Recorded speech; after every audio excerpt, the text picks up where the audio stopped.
నేను ముఖ్యమంత్రిని అడుగుతున్నా, నీకు అసలు సిగ్గుందా?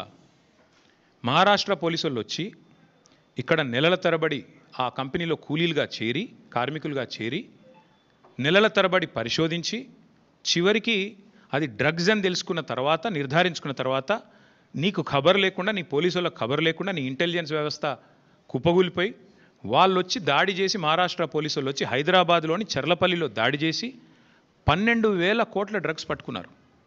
నేను ముఖ్యమంత్రిని అడుగుతున్నా, నీకేమైనా ముడుపులు ముట్టినాయా ఇలా? 12,000 కోట్లు 21 నెలల నుంచి ఏం చేస్తున్నావు? నీ ఈగల్ ఏం చేస్తుంది? నీ హైడ్రా ఏం చేస్తుంది? నీ హోంమంత్రిత్వ శాఖ ఏం చేస్తుంది? నీ పోలీస్ ఇంటెలిజెన్స్ ఏం చేస్తుంది? ముడుపులు తీసుకోవడంలో బిజీగా ఉన్నారా?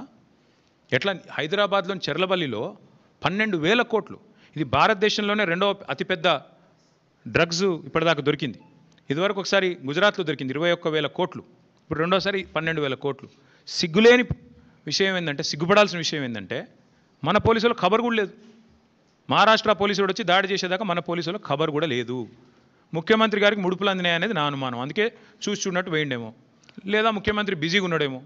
ఏది ఎవడు రీట్వీట్ అవుతుండు వాని మీద కేసు పెట్టుర్రి, ఎవడు పోస్ట్ పెడుతుండు వాని అర్జెంట్ లోపల వేయండి, లేదా గణేష్ కాడపోయి కొద్దిగా స్టంట్ కొట్టినట్టు చేద్దాం, అక్కడ కేసీఆర్ పాటలు బాగా పెడుతురు, పోలీసు వాళ్ళు డీజే బాక్సులు గుంజుకోవాలి, యాంప్లిఫైర్లు గుంజుకోవాలి.